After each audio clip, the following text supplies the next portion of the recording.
Funding for New York Now is provided by WNET. Additional funding provided by the Leo Cox Beach Philanthropic Foundation. Funding for Chasing the Dream is provided by the JPB Foundation and the Ford Foundation. Caring about people is what I do. It's in my blood. And if they need a little extra care, someone with compassion has to do it. Why not me? This makes me a better mother, a better wife, and a better person in my community.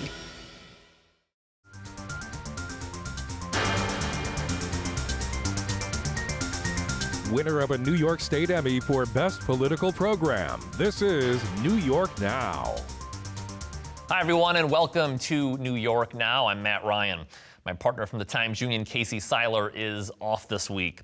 Coming up later in the program, we'll have our final installment of our Chasing the Dream series. Also, John Campbell of Gannett and Rick Carlin of the Times-Union will join me at the Reporters Roundtable. But first up, now that the legislative session is over, Governor Cuomo this week set out across the state to sign bills that were recently passed. First up here, legislation to combat the heroin and opioid crisis.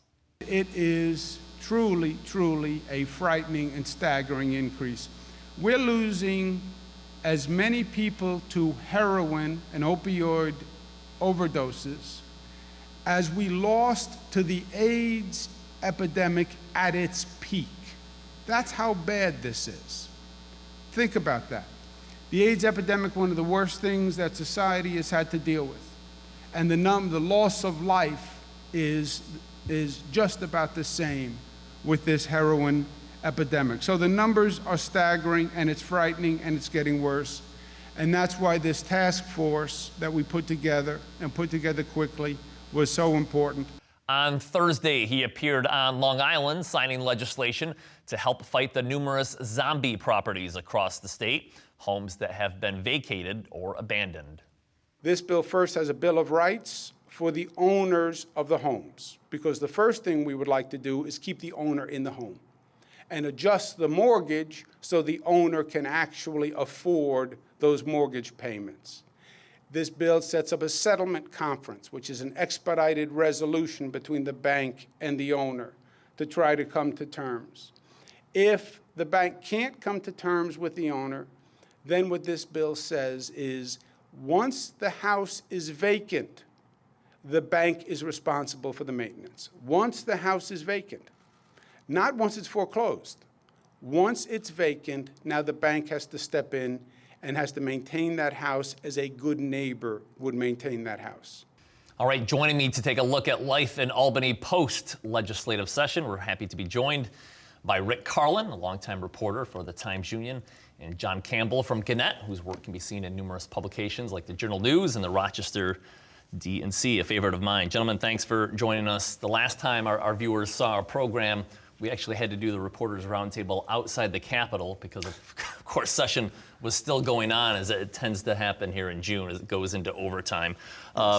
There was some late action. John, I know you wrote a lot about the daily fantasy sports. It was kind of up in the air a while if that was actually going to get passed, but it did. Yeah, that was one of the last hanging issues before they left town early Saturday morning. They did ultimately pass a bill. It had more trouble in the Senate than it did in the Assembly. They needed some Democratic votes to pass it in the Senate. But ultimately, what was approved is a program that'll tax daily fantasy sports. You know, the DraftKings and FanDuels of the world at 15%. They'll have to pay a registration fee of up to $50,000 a year. And, you know, there's some safeguards in place in terms of employees can't play and family members of employees can't play. Because that was a concern for a while. People were kind of gaming the system. Oh, absolutely. And it got a lot of attention. There was some huge articles out there about, you know, insider trading almost among employees of fantasy sports companies. But what we don't know yet is whether the Governor Andrew Cuomo, will sign the legislation. He has not signaled one way or the other. Senator John Bonesick, who sponsored the bill, is the gaming chairman in the Senate. He did say that there was a three-way agreement between the Senate, the Assembly, and the Governor. The Governor's office did offer some amendments, but we still haven't heard from the Governor himself saying that, yes, I'm going to sign it. It's going to be awful hard for him to leave some of that revenue on the table, though. That's a lot of revenue. What's interesting also is that this will be coming online presumably next year, or maybe just before next year, when some of the first casinos are opening in New York State, and they're not too happy about this. Some of the casino companies might feel like they've been a little bit blindsided. They fought this multi-year battle to be allowed to open and then build their brick and mortar establishments in New York State. Now all of a sudden we've got internet gambling. I know they call it a game of skill, but it's basically legal internet gambling that's going to be sanctioned in New York as well. And that's a good point. I think there's a pretty good chance that if the governor signs this into law, I think you probably will see some sort of legal challenge. Yeah. I mean, the state, technically speaking, has a prohibition on gambling. There have been numerous carve-outs in that one way or the other, but this isn't a constitutional carve-out. This is a carve-out in the law. So I think there's a pretty good chance that if the governor signs it, you will see some sort of challenge, likely from the casino owners. Sure. What do you mention that? The Racino owners are likewise unhappy. They're getting a double whammy, A, with the new casinos, which will offer the full table games rather than just the VLT or video lottery terminals, and now the daily fantasy sports games. And the construction on those casinos are really coming along. And there was one going on in Schenectady. I was driving down to Jamestown last week, but I had to drive down I-88, and the name is escaping me, but the one on the right-hand side there. Del Lago. No, Tioga Downs. Tioga Downs. And it's completely transformed physically. I mean, so it's happening. Well, and they don't have a permit yet. They don't have a license yet either, but they're expecting. The Del Lago is on I-90, and it's right off of the highway there. Right. And I mean, it's the construction is mammoth at this point. Yeah. All right, we'll move on. We've gotten used to, since Andrew Cuomo has been governor, after the budget is passed, and I shouldn't say the budget, but after the session is over and they've come to their final agreements, he'll have some type of press conference in the Red Room for all the reporters. That did not happen this year. I don't believe it happened last year, but that was a regular occurrence. Instead, we essentially got a press release. Yeah, he went home either that night or the next day, and the schedule said he will be in New York City Saturday, which we all interpreted as, he's already left town on Friday night, and he's sort of withdrawn from the Q&A part of the end of the session, which was always a pretty good debriefing for what's going on. I mean, I think there was, my theory is I think he was going to get pelted by the press about the lack of a really solid, strong ethics component, which I think every newspaper in the state at this point has editorialized multiple times. That was going to be the line of questioning. And he would say, well, the legislature doesn't want to go along. And I suspect that was part of the reason. He just didn't want to get into that. You mentioned that Sunday morning, he talked to the New York Times, Jesse McKinley and Vivian Yee, and where he said, quote, "Tell me what has been a more productive legislative session. Tell me what session did more." I know a lot of editorials across, I think it was even the New York Times said, what? I mean. it was hours later, the New York Times editorialized and said that was a ridiculous claim. It's kind of the formula that, you go through this 6-month session at the Capitol, and then everybody talks about how it's historic, how it's, transformative. In modern history, we haven't seen a more productive session. I mean, that happens every year. It's not surprising that they're making the same claims this year, but I think it's difficult to make that argument this year, and the ethics reform agreement is a big reason why. Well, I mean, just compare it to 2011, his first year, when he had property tax cap, same-sex marriage, ethics reform at the time. I don't think it stands up to that. There were some big things that got done this year, budget. But it was with the budget. It was 2 months ago. It was with the minimum wage, the $15 minimum wage, paid family leave. Yep. He caught the schools up. He caught them up on their financing, which has been lagging since 2008 to some extent.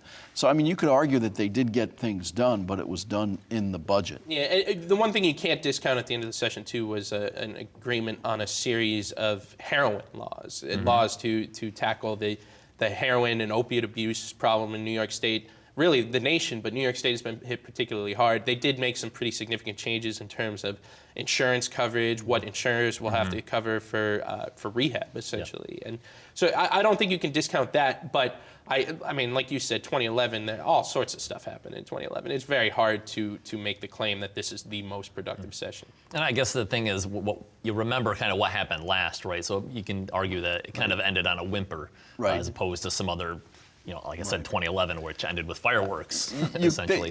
They might have gotten more play on the daily fantasy sports if it had been voted on and debated at 3 o'clock in the afternoon, as it was the case. It was pre-dawn hours, which is typically some what irony happens. there, maybe not. I don't know. Close to 2 months ago, we found out that U.S. District Attorney Preet Bharara was looking into some of the upstate development economic deals by the Cuomo administration, including the Buffalo Billion.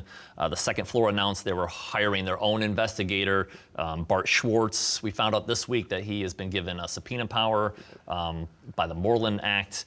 What we don't know is how much this investigation is going to cost. Is there going to be any stepping on the toes, or how much he's getting paid for? I mean, there's a lot of questions here, aren't there? There's also questions about what does this do to the Bharara investigation. I mean, Bharara early on was reported telling the Schwartz people, stay away, stay out of my investigation. And one has to wonder, is this a way to counter what Bharara might come up with sort of an alternate narrative, if you will?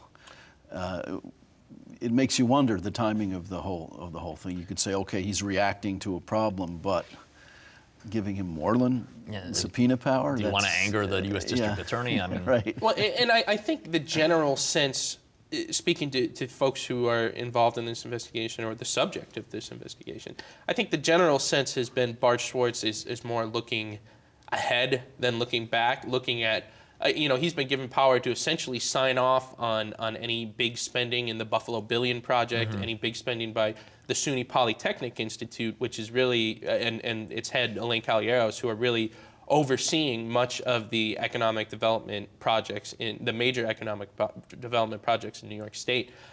This week, we did see one kind of interesting tidbit with that, in that the SUNY Poly has these two nonprofits, Fuller Road Management Corporation and Fort Schuyler Management Corporation, that are essentially act as the landlords for these major projects, be it the Nano Center in Albany or the Solar City plant being built in Buffalo with $750 million of state money.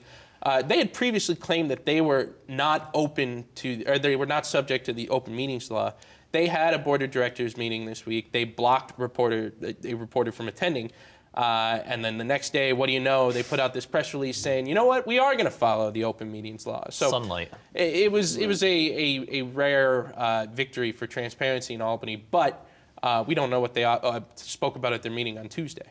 And we don't know what they might talk about in future meetings in executive session, but I'd say clearly the idea of opening the meetings comes amid pressure about all the secrecy that has surrounded these two entities. As John said, a rare victory. An interesting article came out Thursday in the Times that we were just talking about off camera, about highlighting the firing of David Berlin, who was the executive director of the New York State Athletic Commission. His task was to kind of help reform the commission.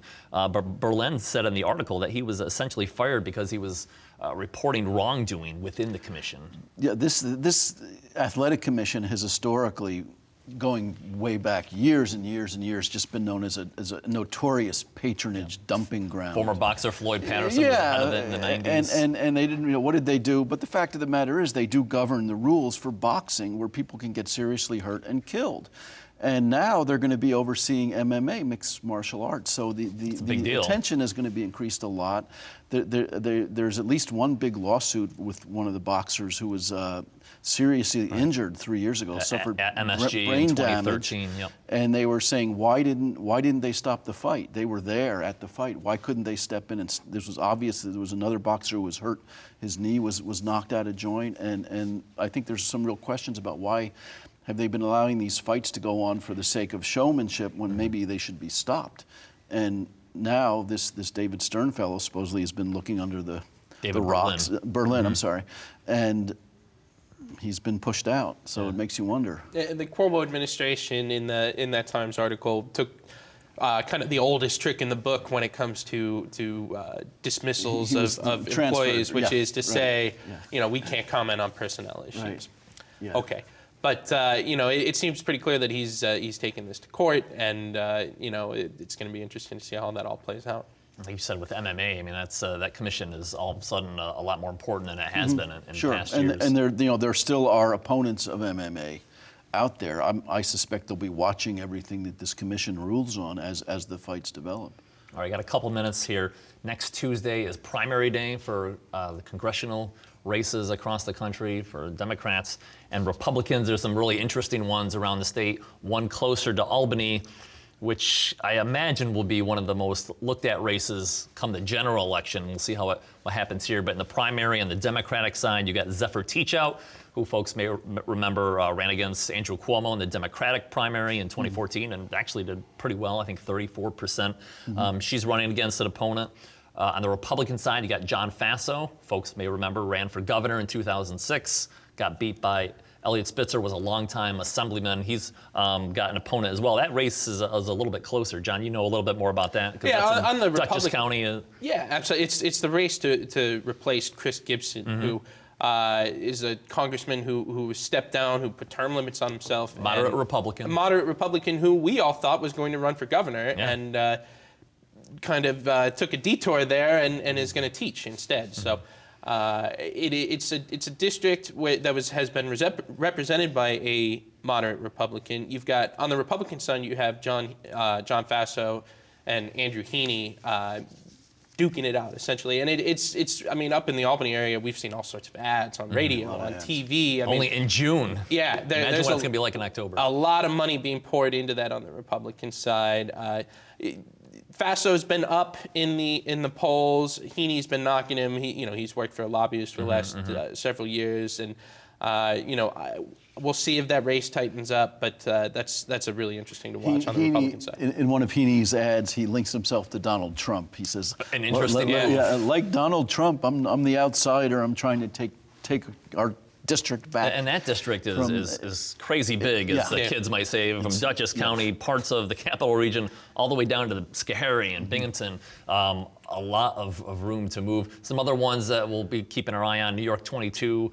John, it's also part of your area, your coverage area for your newspaper. You've got Claudia Tenney, an outspoken assemblywoman here in Albany. She's got two opponents, Steve Wells. They're trying to replace another moderate Republican, Richard Hanna. And this is another crazy big district that stretches from the Utica area, the whole way down to up the into the Binghamton North Country area. parts of. And you're right, it is another moderate Republican that they're replacing, Richard Hanna, who's not running for re-election.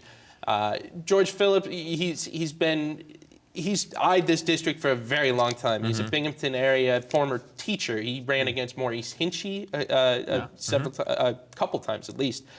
Claudia Tenney picked up a big boost this week, though, if she's able to get through the Republican primary from the Conservative Party. Mike Long. Yeah, Mike Long, the longtime head of the Conservative Party, which is a very small third party, but very influential. Yes. Particularly on the Republican side. And to throw another name into the mix, Richard Hanna actually ended up endorsing Steve Wells, who we thought was the most moderate of the candidate. Anyway, there's a lot to pay attention to, some close races on Long Island, New York 3 and New York 13, which we can talk about in future weeks. But for now, our thanks to Rick Carlin from the Times-Union and John Campbell from Gannett. Thanks, guys. All right, this week in our poll question, we're asking, if you have one, will you be voting in your congressional primary? Let us know by logging on to our website, nynow.org. Last time out, we asked if you had thought it had been a productive legislative session, and 9 out of 10 people said no. Jane in Albany said the legislature did nothing to address ethics reform, close the LLC loophole, or address elections voting issues. Richard, also in Albany, told us some useful legislation finally, but at the last possible moment. Shame on them for not actually working all this out months ago. Shame on the governor for all the political foot dragging. And finally, Dale in Rochester, watching on WXXI, can't call session productive without ethics reform. Withholding pensions is only a small part of reform. A big thank you to everyone who voted. You can do so on the website, nynow.org. While you're there, you can watch any of our past programs and follow links to us on Facebook, Flickr, and Twitter, where our handle is @nynow_PBS. Be sure to also follow the goings-on in Albany by going to the Capitol Confidential blog. There's a link for it on our site, and you can also find it at timesunion.com. This weekend marks our final segment in our series called Chasing the Dream, Poverty and Opportunity in America. It's been an ongoing public media initiative across the country Today, our Jenna Flanagan reports from Albany and how low-income families in the Capital Region are getting help bringing a healthier lifestyle into their homes. Fresh fruits and vegetables, like the ones typically found in any produce section of a supermarket or grocery store, are essential to a healthy diet. But what if you live in an urban center with limited access to transportation and no neighborhood market? How do you manage nutrition? Have you ever tried it? No. Then do you know if you like it? For low-income parents, getting healthy foods into their kids can be fraught with lots of challenges. But the first and the biggest is connecting them with those food sources. There's a big effort to bring fresh, local fruits and vegetables into schools, into childcare programs, so that children have access and exposure to fruits and vegetables at an early age, because that's really when their preferences are developing. Could I have some more carrots and peppers? You most certainly can. Come on over and I'll give you more. The Capital District Child Care Council facilitates the Farm to Preschool program. It sets up weekly farm stands for poor and low-income families at preschools in Cohoes, Lansingburg, and 2 in Schenectady, introducing toddlers and preschoolers to crops from local farmers. And it seems to be a hit. Sure. What color pepper? Green? Green. Do you like it? How was it? So this is good. Their first responses is say, ooh, yucky, because they've never seen it before. And it's really about encouraging them to try it, and they're bringing it home and asking their parents to try new things. So it's really been, an eye-opener for all of us that the earlier we start introducing them to things, the more encouraged they are to eat healthy. The farm stands not only offer healthy foods, but they host child-friendly games, recipe demos, they accept WIC and SNAP benefit cards, and offer some extra incentives for the little ones. Let's go use our coupons. Getting kids to try new foods is the stuff of most parents' dinner table nightmares. Declarations of ew or yucky can lead to a well-intentioned meal ending up in the trash. Food waste isn't something many poor families can afford, and Capital District Child Care Council nutritionist Erica Houghton says programs like Farm to Preschool help expand young palates. To start to like a food, you need to try it, we say, between 10 to 20 times on average, which is kind of surprising. But you don't want to buy a cucumber 10 to 20 times just to try to get your kid to start to like it. You're going to buy chicken nuggets because that's what your kid's going to eat, and that's the only money you had for the week or the day, So all those things kind of come into a pot together that make things complicated for trying to get simple, honest nutrition into your kids. The Farm to Preschool program is not only open to parents, everyone in the community is welcome. Assemblyman John McDonald, who represents Cohoes, as well as the nearby cities of Albany, Troy, and Rensselaer, says the long-term implications of programs like this on people struggling with poverty are invaluable to society. Probably the disease that is growing increasingly. It's having a large impact on individuals and families' lives, but also having a very large financial impact on our healthcare system is diabetes. He says helping people, especially those at the bottom of the income scale, form healthy eating habits as early as possible is one of the best ways to cut down on healthcare costs. McDonald says there's a move to provide better access to fresh foods, citing the nearly 40 different community gardens in cities around his district. But for Capital Region residents who can't get to a Farm to Preschool stand or community garden, there's always the veggie truck. It's fantastic. It's a program, you can't miss the truck. It's all decorated with vegetables, and it has its own route, 1 day a week, going around to different parts of our region. People know where it is. It might be at senior centers, it might be at child care centers. Nutritionist Erica Houghton says it's the way we go about introducing children to fruits and vegetables that can cause them to feel standoffish. She encourages play and investigation of everything on their plate to help demystify foods whose flavors do not come solely from sugar, salt, or fat. You've uncovered that strange bubble between a child coming to the table and seeing broccoli for the first time. What is that? I've never seen it before. Where did it come from?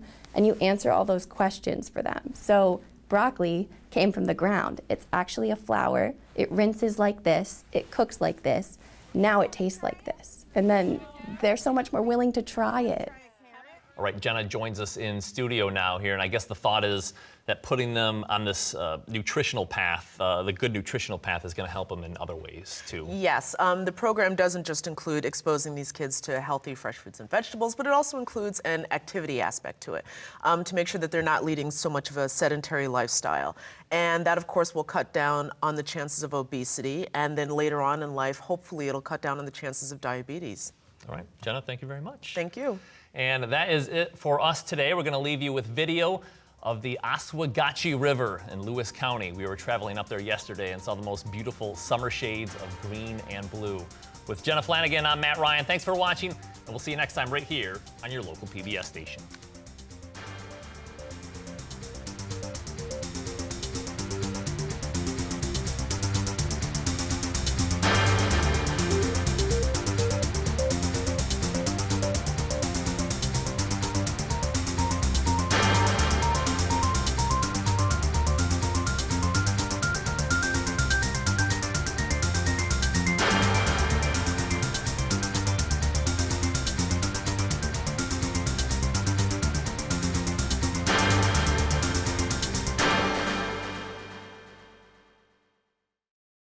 Funding for New York Now is provided by WNET. Additional funding provided by the Leo Cox Beach Philanthropic Foundation. Funding for Chasing the Dream is provided by the JPB Foundation and the Ford Foundation. It's in my blood to get out there and help my community. It's here. Knowing that someone needs something done in the community and you're there to help them, it makes you feel really good. I'm very proud of the job that I do in my community.